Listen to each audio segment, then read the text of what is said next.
You're listening to Partnernomics Podcast, where we discuss the art and science of developing successful strategic partnerships. To learn more about the suite of Partnernomics solutions, visit partnernomics.com.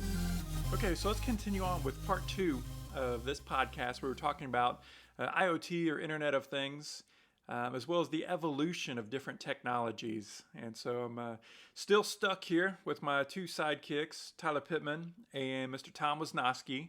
So Tom, we were just continuing to talk about the evolution of technology and 5G and what it's doing. I think you're getting ready to talk a little bit more about some examples in healthcare. You remember my buddy Justin Daya? Yeah. With Diamed? Yeah. He's a guy that's been at this for a decade plus. And you want to talk about somebody that is absolutely reliant upon partnerships. But for those that might listen to the podcast later, he's in the pharmaceuticals, right? And adherence and adherence specifically to medications that are taken to make your day-to-day a better life. And I think if you look at how much the pharmaceutical industry has enabled longevity, better way of life. I mean, gosh, I take a cholesterol medication, and had my old man had that at my age, he'd probably still be here today. But that stuff, it's now time-based evolution, right? And so how does that apply? Well, gosh, rather than that bottle getting empty before I got to go up to Hy-Vee or Price Chopper or Walmart, wherever I go to my pharmacy, if I'm on a 30-day renewal, just drop it on my doorstep every 30 days. Mm-hmm. I'm good. I'm good. And I mean, those are the kinds of things. So how does that relate to the topic we're talking about? Okay, you take that plus whatever, my refrigerator talking to me, needing a new filter. All these other things in my house. If I look at my Wi-Fi router, I might have at any point in time 25 to 30 devices talking, right?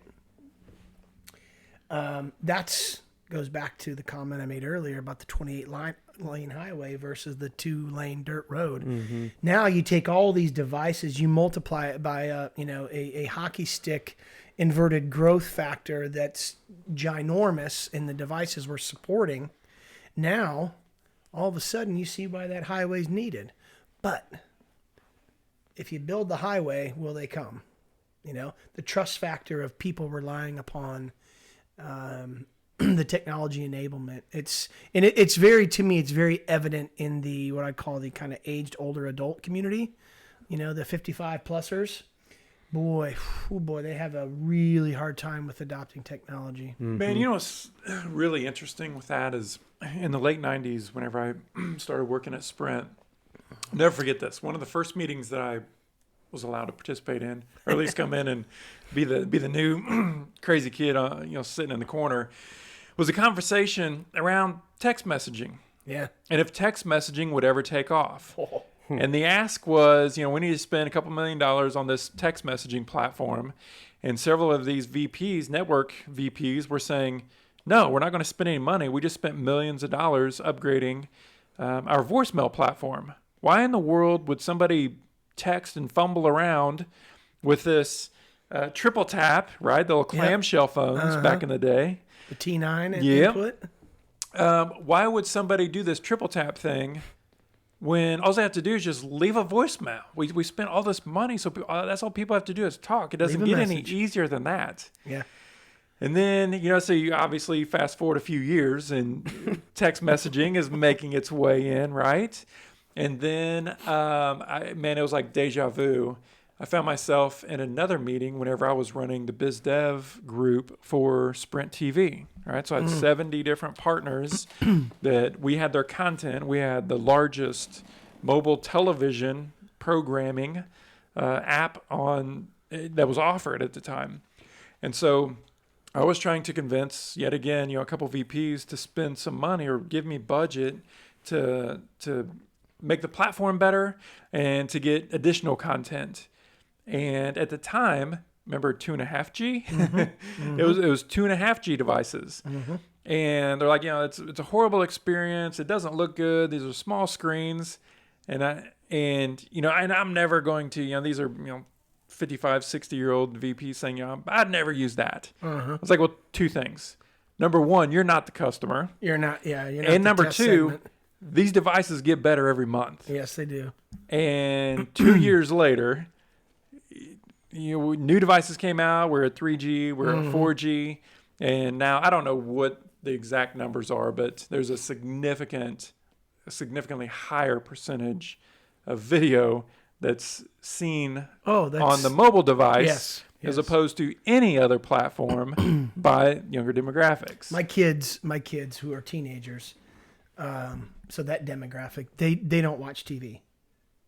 It's all everything. Well, they don't watch do. the big box. No, they watch it on their phone. Okay, right? so right. let's. Okay, the word TV is kind of like Kleenex, right? Yeah, you're old. Yeah, I am old. So the way they consume content is the device in their hand, not the one hanging on the wall. Yep. And because it's that on demand, and so I think this is actually kind of interesting that it just popped into my head. There's kind of three segments of adoption to this whole how technology can influence. We've already kind of talked about how the aged older adult, if that's the right way to say that, there's a hesitancy still, right? And then there's your and I's demographic that we cut our teeth in our careers on technology evolution, and then there's your age demographic that you look at us and you're like, dude. Because they're born into it. I was about to say this exact thing. The older demographic, they didn't have it. They don't necessarily want it, so the acceptance of it is lower. Right. You guys... Well, they had to learn phones where Tyler was born with a phone in his hand, basically. Exactly. He's at the age where that's all they know. They don't know, all we know. A phone on the wall. Yeah. Okay, so now we're getting into the meat of maybe where the psychology rubber meets the road. Right, because I think the generation or whatever, the demographic younger than me, they're just born into it. All this technology already being evolutionized and developed. Yep. That's all they know. They didn't have to go through where you guys, I think you guys understand the development of it better than obviously my age, because like Mark just said, I was born into it. So I think the acceptance will get higher as the younger generations come up, because that's all they know. They don't. I think trust is like more automatic with the younger demographic than it is the more skeptical older generation. Right. Mm-hmm. Because they went through the trial and error of the technology maybe being skeptical, or, the privacy wasn't there. Whereas now, which I think can be a bad thing, where they just trust it right away, Right. But yeah. So there's a level of before you trust the conversation, or I'm trying to draw a parallel to, when I was a young boy, my mom always used to tell me, you always want to look someone in the eyes because you can tell what they're really speaking to you. Mm-hmm. Whereas, if you look at that as technology, if I want to look technology in the eyes and understand what it can do to me negatively before. So there's almost like a, today it's the reviews. Yeah. Right? 20 years ago, absolutely. you went eye to eye with somebody and you felt them out. Mm-hmm. Today, what do? You go to the Amazon reviews. Yeah. Is this 4.5 or better? Right. Yep. Absolutely. And if there's 12,000 people that bought this mug, I better jump on the train. I'm going to buy it too. Yeah. That's right. Yeah. Ooh, wow. So that enters in a whole new other different psychology aspect to so what has enabled adoption of technology is this whole crowdsourcing ideology, right? And the fact that a whole lot of other people trusted it, therefore I can too. So, Yep. I do the same thing. I'm a huge Amazon user and buyer, and gosh, I'd have to say it's done my investment portfolio well too recently. Yeah, I heard about that. Can't complain about that. But so I'll go out and I'll look at a device, and if there's a whole bunch of reviews, I don't even read. I just accept. Right. Right?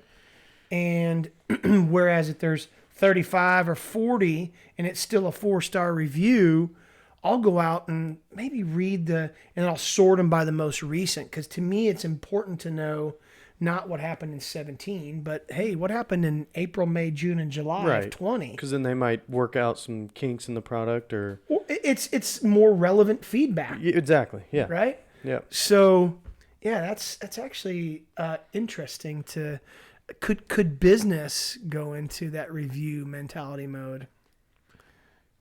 I think they are. I think it's there in a way. Yeah. I mean, with different products and services, it's very similar, but man, yeah. So we bought a new cabin that we're going to have delivered. It's going to be a little prefab job. It's getting worked up. Dude, so Amazon, they just make it so easy. So each night, whenever I got some time to kill, I just cruise through, and act like it's Christmas time. I'm like, yeah, I'm going to need some lamps. Yeah, I'm going to need a cool little griddle, for Tyler to cook on and all these other things. Dude, I have like 20 things on there. Yeah. It's on my little list, right? They let you build these different lists. How are you going to heat that thing? Propane, baby. I got a propane guy for you. Do you? Shout out for my boy, Mr. Kevin Votaw over at Sally's Propane. You give him a holler, he'll hook you up. He'll get us taken care of. Yeah, man. So it's out in the middle of kind of nowhere-ish, right? So that's the idea. It's on 40-some acres. You going on solar for electricity? I want to. So we're going to kick it out this first winter, just with a generator. Yeah. I got a 9,000 watt generator to kind of rock it for now, which should be solid to do that. But then next spring, we're looking at different solar systems. How do you power that? Gas. Gas, yeah. Gas or diesel? It's gas. Okay. What's the tank on it? 13 hours. I can't remember exactly how many gallons it is, but she's pretty big. Are you gonna have running water in this thing? Not initially. Okay. We're still kind of working through all of that. We're trying to figure out how rustic to go. Okay. Okay. So now this is completely off topic, but one thing. Everything's off topic. Well, I mean, there's no question that's a bad question. That's right. One thing I will have to ask you is, I love to be outdoors, but I have never gone deer hunting. You haven't lived, brother. I've never gone deer hunting. Let's roll. You ready to go this year? Yeah. Dude, let's go. Yeah. I want you to teach me how to deer. I mean, All right. Tell me all about it. I mean, so. Sit up in a stand and wait for him to come. And wait. Call him in. But we kind of cheat. We're all about these hacks. How are you guys you can technology do geeks? better, Let me see. Are smarter. you guys the IOT of deer hunters? Well, the two things that we do, number one is we have shooting houses. Yep. So you're nice and comfortable. 'Cause you don't Then wanna number freeze. two, you got a heater in there. Oh, dude. So then you just slide open the door. So you don't even need to bring Whenever a flask of Brutus whiskey comes to stay by- warm. No. You don't have to, but It I helps. mean, It ain't you gonna hurt. can. You just can't fall asleep after. No. Yeah, you can't be falling asleep. Are we talking bow? Or are we talking rifle? We're gonna reach out and touch someone. Okay. We're talking rifles. And I have about Okay. 10 for you to choose from. So now, one thing that I absolutely have to tell you is, if we take her down or him down, I mean, I'm getting it processed. I'm eating it. Well, that's cool. Who's gutting it? That's There you go. the part I got to me. Or you're probably gonna have to do the first one. Yeah. Well, I'll demonstrate. Right. Right. you So go. it's, You. I tell you what.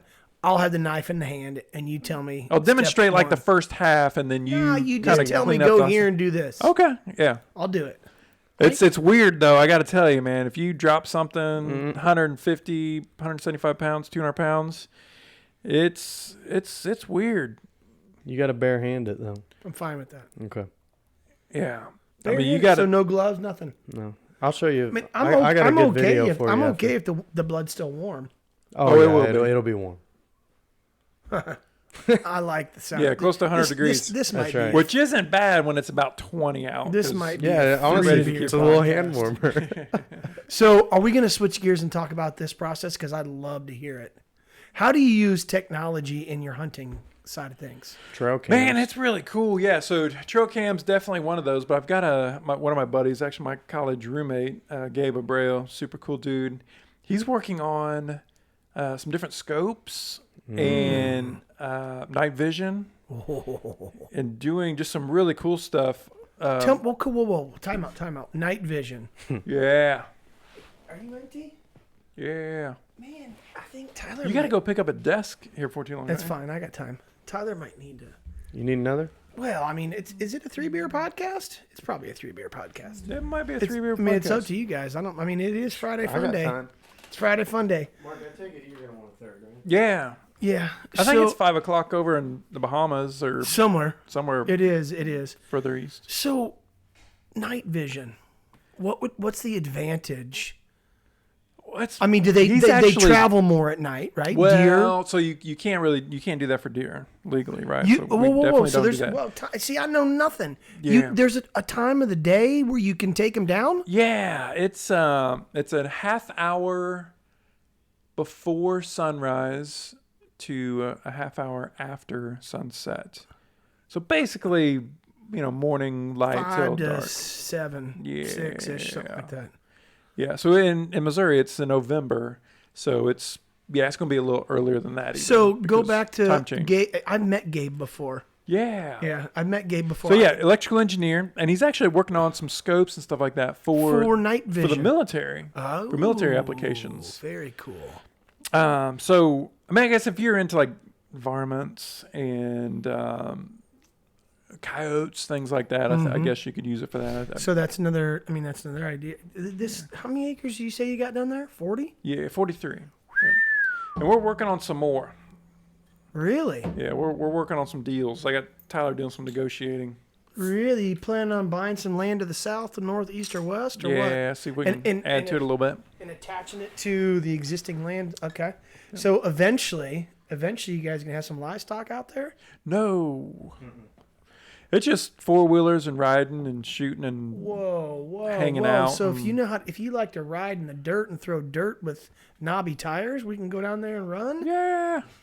Oh man, I had no idea you were doing this kind of thing. Thank you, sir. Yep. Yeah, absolutely, man. That's not a Mirror Pond Pale Ale, Tyler. Speaking of like riding things in dirt and all that stuff, Oh yeah, let's talk about it. let's Come on. tell the folks about the transaction from a little while ago. I sold. Well, let's go back. Okay, let's back The up. last podcast, Okay. you told me that you guys brewed beer, Yeah. and Tom, being the inquisitive goon that he is, I was like, "Well, why don't you take me out and show me the where you brew it, right? yeah. Oh, it's out in the garage, right?" And then 3 milliseconds after I walked into the garage, what did I slobber over? You saw the old beauty, Boy, did I. Harley Davidson. The transaction, 2006 Electric Glide Classic. Sweet paint job and stuff. Ah, isn't she's it? beautiful. I mean, doesn't it look good? Beautiful. Tons of extras, chrome, Vance and Hines. What do you think of those pipes? Vance It and makes a Hines noise, don't pipes they? That I don't believe there's a baffle in them They are because so loud. they bark, man. They bark. And so I have I mean, you decided to break her in, but Well- how many miles did she have on her? I want to say around 12,400 and something. She's an 06, so it hasn't She's been barely been touched. Yeah, barely been, touched. And so you're like, man, I've got an opportunity to break this baby in. So some college buddies of mine that I started my collegiate career at Purdue University as a boilermaker, studying civil engineering. Did you make any boilers? No, but I definitely felt the dry heat of how a boiler can blow some steam through some pipes and make it warm. Does that make you a Drew Brees fan? Drew Brees arrived at Purdue probably 4 years after I left. I figured it wasn't too long after. Yeah, and I mean, I've always PU, Purdue University, Boilermaker or not, I've always been a big Drew Brees fan. I think the guy's a great athlete, and he's a great. He's just a good person. He you know? is. He's a great He's even better dude. off the field. That's what draws me to him. Mm-hmm. But I joined a fraternity when I was there, and I had a blast.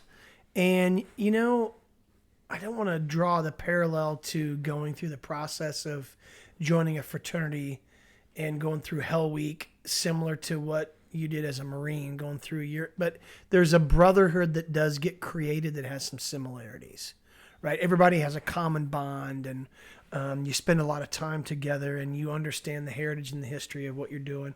It's not even close to the same stratosphere of being in the Marine Corps or anywhere else, but there's definitely a strong bond. So anyhow, a handful of us, we used to go on this golf trip every year. And then life happens, you start making families and things get busy. And, well, we hadn't been together for quite some time. Well, Jonathan Andrew Banning, one of my closest buddies, great guy. About 3 months ago, he started hammering us on emails. No, it was probably 6 months ago, actually, being the organizational pundit that he is. And this was happening. It was happening at a all-inclusive retreat golf area down in Salt Creek, actually is the name of the place, and about 65, 70 miles south of Indianapolis. And from here, it's a just shy 600-mile run.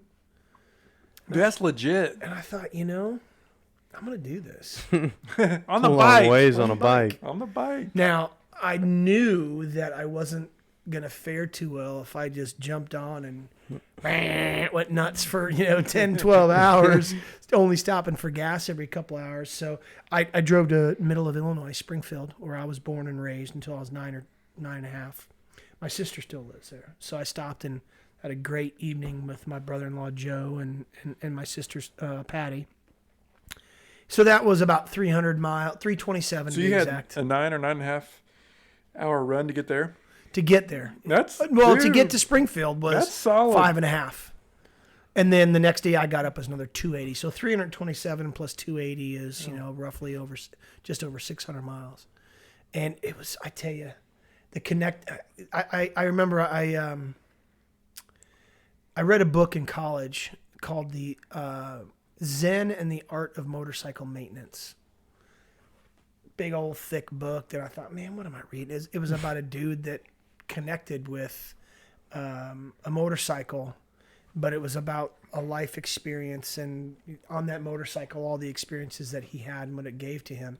And I'll tell you, man, when I'm on two wheels, if I'm solo, I'm in a different space, but if I'm with my wife, which when we first moved here to where we live in Lee Summit, Missouri, I had a bike then. That's all we did. And we drove around, checked out neighborhoods, watched kids running around playing, watched ball games. We just drove around.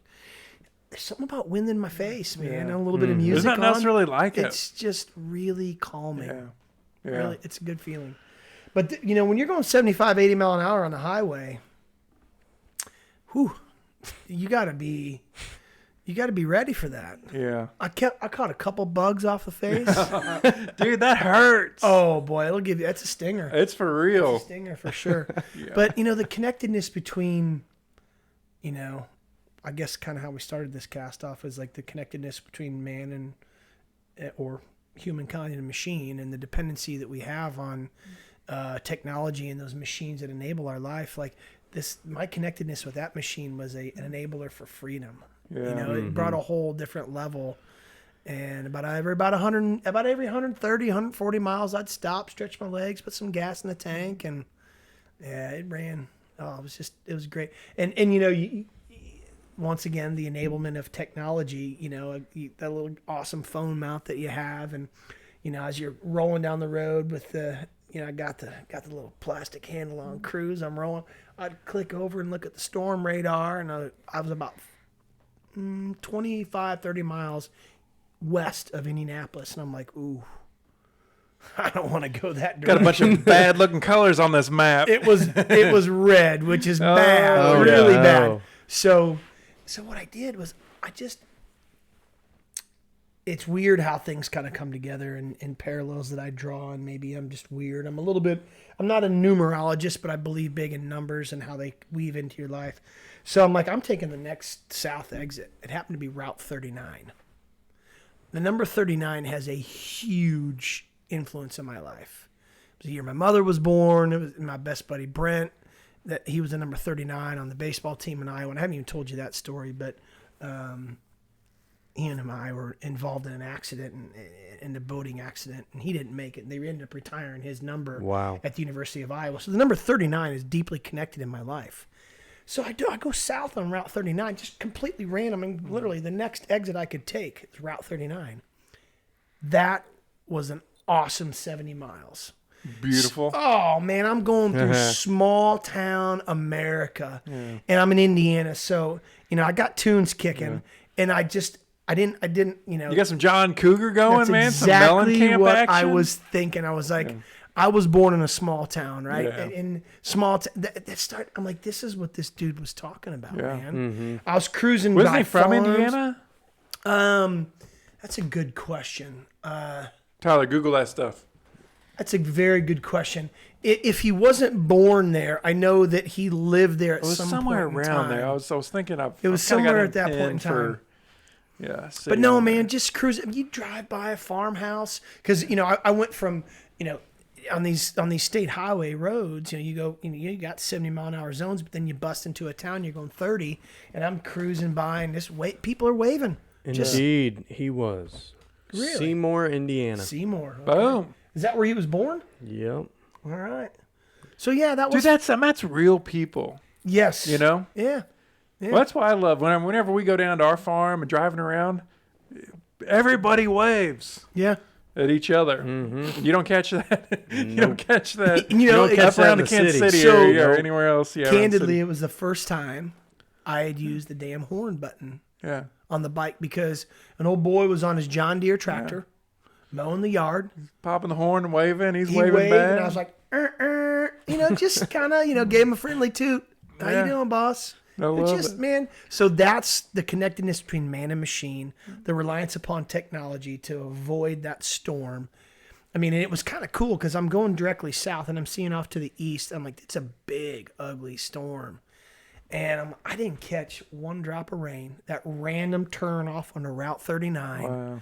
It was a very soulful moment for me, that last hour and a half of the ride. It was awesome.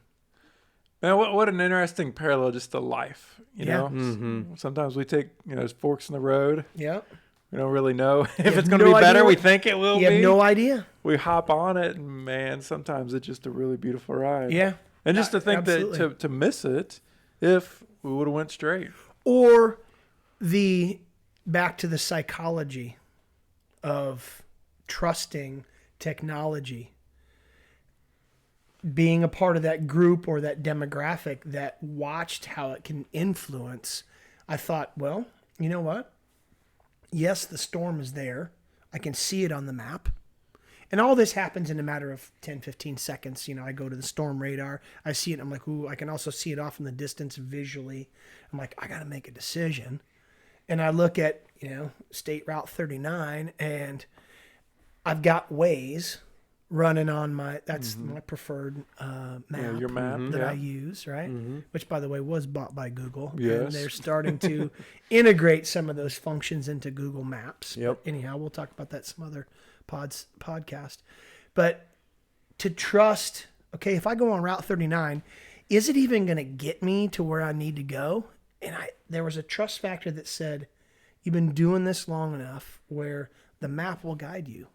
Screw it. Just do it. Go have some fun. And that's what I did, man. It was freeing to just make. Now, did it add an extra 35, 40 minutes to my run? Probably. But I don't care. was I worth got it. there. I got there dry. That's right. And that was the goal. Yeah. So trusting where you're going without a clue of never gone down that path before. That's the enablement of what technology can bring you. Yeah, that's good stuff, brother. Well, man, you need to go pick up I a do. desk. I do. So we better let you get out of here so Mama doesn't get mad at you and us. Well, thanks for Friday Fun Day podcast. Yeah, thank you, brother. There will be more. I hope we were able to draw many of the connections that we were trying. There's a weaving in and out of what technology did, and there's story time, but in the end, it's so driven by what you guys do at Partnernomics and the people aspect of trust and understanding and enablement through the relationships. Yeah.